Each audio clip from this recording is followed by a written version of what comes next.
Alex Hernandez, Blue Stool number 56.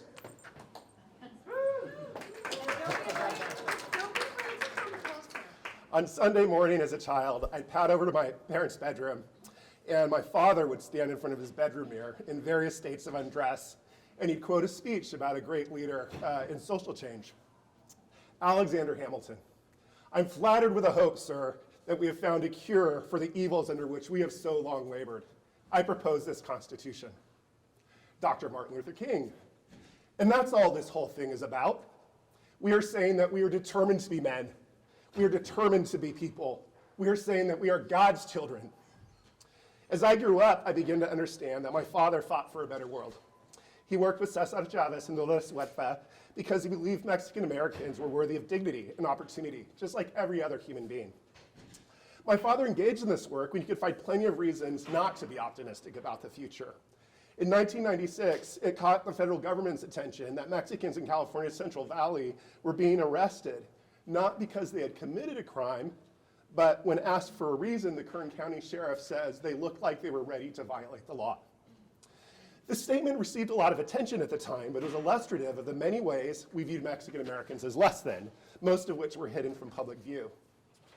I share this lived experience of my family because I spent a lot of time growing up dreaming of a better world and wondering what it takes to change it. So I'm going to share 3 lessons of what I learned so far. Lesson number 1, we need restless, impatient optimists who believe the world can change for the better. Building a better future, it starts with mindset. 2 University of Oxford researchers, Hannah Ritchie and Max Roser, do a nice job framing this. Let's do a simple exercise together. I'm going to ask you 2 questions. Are you an optimist or pessimist? Do you believe the world can change? Your answers will put you in one of 4 buckets. If you are a pessimist and believe the world cannot be changed, we might summarize that by saying the world is doomed and there's nothing we can do to change it. We can work our way around these quadrants, but people who build dreams, they're optimists who believe that the world can be changed. Uh-oh, paper's flying all over the place. Changeable optimists say the future will be better if we work hard to change it. The changeable optimist mindset is also called an entrepreneurial mindset. We teach it at the Stiller School of Business. I teach it in my entrepreneurship class. The goal is not to simply teach people how to create new ventures. There's one of my entrepreneurship students right there. It's to teach them the mindset and skills they need to make a difference in the world. Someone recently asked me, how do you stay so optimistic? Things are really screwed up right now. A few years ago, these same University of Oxford researchers published an article. The article is called, "The World is Awful. The World is Much Better. The World Can Be Much Better." While these statements may seem like they contradict each other, the authors argue that all 3 of them can be true at once, and they use the example of global child mortality. Today, about 4.3% of all children die before the age of 15. Which is about 6 million children a year. The world is awful. Researchers estimate that historically, nearly half of children died before puberty. And that didn't really start to change until the 19th century, just a few generations ago. The world is much better. Today in the US, the child mortality rate is 0.77%, meaning 99.23% of children make it to puberty. The world can be much better. And as some of you might suspect, the world can be even better. Western Europe's child mortality rate is over 40% less than in the US. So the secret to building our dreams is being restless, impatient optimists who can see the great progress we have made and are motivated to create an even better world than we have today. Lesson number 2, we need to be more human in a digital world. It's easy to focus on the technology skills we need to be ready. Every new job is governed by some type of software and requires digital skills, and this trend will only intensify. And the speed at which new technologies are coming at us seems to be accelerating. ChatGPT-4 is blowing our collective minds right now. But the more technology takes on the work that we as humans used to do, what is left and what is most valuable are those human skills that only we can do. In the startup world, the first step in entrepreneurship is not to build this technically complex product or service, it's to listen to people. It's to identify deep human needs. Listening is a human skill that can be taught.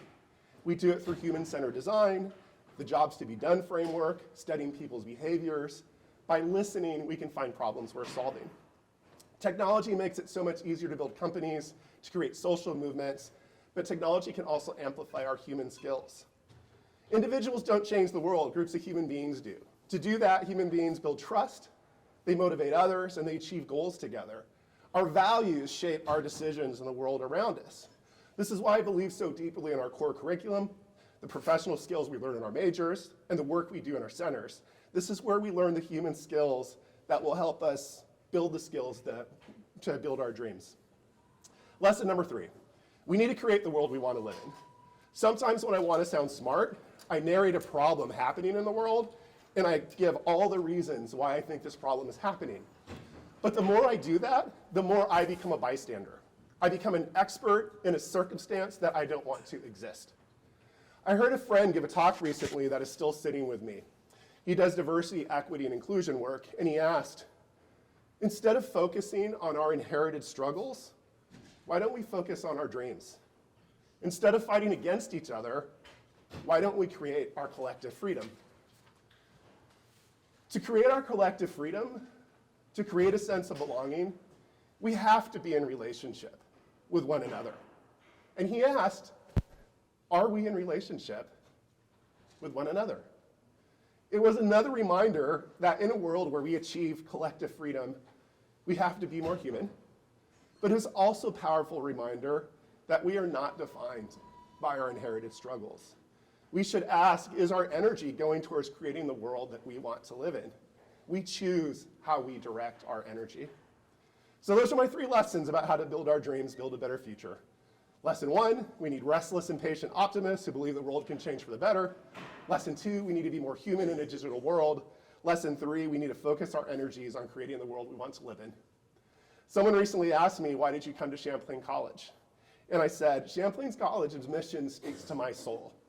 We create an education that's different by design so students can be ready for the work in a world that is rapidly changing and where every one of us can find opportunity. Ready for life, where we can find meaning and a sense of belonging in all the realms that we walk, and ready to make a difference because each one of us has a part in building a better future. So this is what I'm excited about. This is why I'm so optimistic. This is why you see me smiling all the time, because this is a place where students can build a better future. When we get it right, we're an engine of opportunity for our students and for our community. And I wake up grateful every day that I get to spend my energy with all of you, building this dream, building this better future for you, our students, for our community, and for Vermont. Thank you, and have a great day.